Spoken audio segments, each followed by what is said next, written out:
ہر حاجت پوری ہوگی، ہر مشکل آسان ہوگی انشاءاللہ عز و جل۔ یہ جو آج میں آپ کو وظیفہ دینے لگا ہوں، یہ محرم الحرام کا خاص الخاص وظیفہ ہے،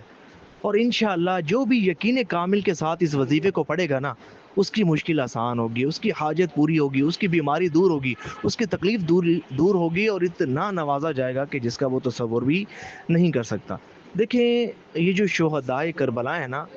اللہ پاک کی بارگاہ میں ان کا بڑا مقام و مرتبہ ہے، ان کی شان و عظمت بہت زیادہ ہے۔ اسی طرح اہل بیت اطہار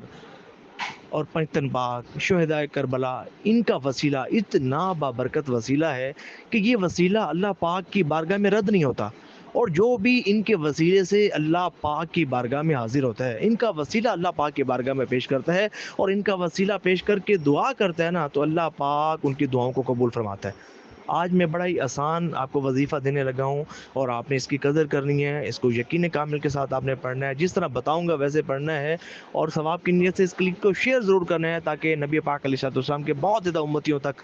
یہ آڈیو یہ ویڈیو پہنچے اور وہ اس سے استفادہ کریں۔ دیکھیں، آپ نے سب سے پہلے کرنا یہ ہے کہ 2 رکعت نماز نفل حاجت کے پڑھنے ہیں، اور نیت یہ ہو کہ اللہ پاک ان نفل کی برکت سے میری جو بھی حاجت ہے وہ پوری فرمائے، جو بیماری ہے دور فرمائے، جو بھی مشکل ہے پریشانی ہے وہ دور فرما۔ اس کے بعد آپ نے 2 رکعت نماز نفل پڑھنے ہیں، اور اس کا جو ثواب ہے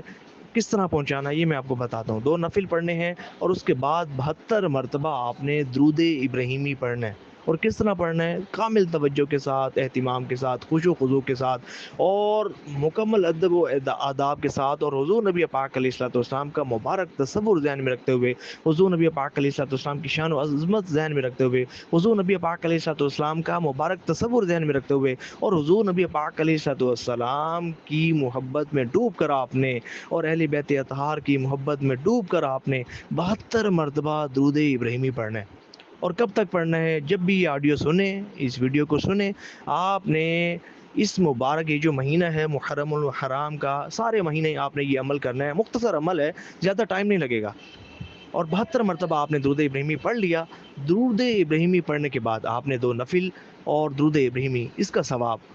حضور نبی پاک علیہ الصلوۃ والسلام کی مقدس بارگاہ میں پہنچانا ہے۔ حضور نبی پاک علیہ الصلوۃ والسلام کے وسیلے سے اس کا ثواب شہدائے کربلا اور اہل بیت اطہار اور بالخصوص سید کائنات اور حضور نبی پاک علیہ الصلوۃ والسلام کی تمام امت کو اس کا ثواب احصال کرنا ہے، اور پھر ان کے وسیلے سے اللہ پاک کی بارگاہ میں دعا کرنی ہے کہ یا اللہ پاک، ان کے وسیلے سے ہم پر کرم فرما، ہماری پریشانی دور فرما، ہماری مشکل آسان فرما، ہماری حاجت پوری فرما۔ آپ یقین کامل کے ساتھ اس عمل کو کر کے دیکھیں کہ آپ حیران ہوں گے جب اس کی برکات آپ کو ملیں گی، اور آپ دوسروں کو بتائیں گے۔ مختصر عمل ہے، ضرور کیجیے گا، کنسسٹنسی کے ساتھ کیجیے گا، انشاءاللہ آپ کی حاجت اور مراد پوری ہوگی۔ لیکن یاد رکھیے گا کہ 5 وقت نمازوں کی پابندی اس وظیفے میں ضروری ہے، اس بات کا خیال رکھے گا، اور ثواب کی نیت سے اس ویڈیو کو شیئر ضرور کیجیے گا۔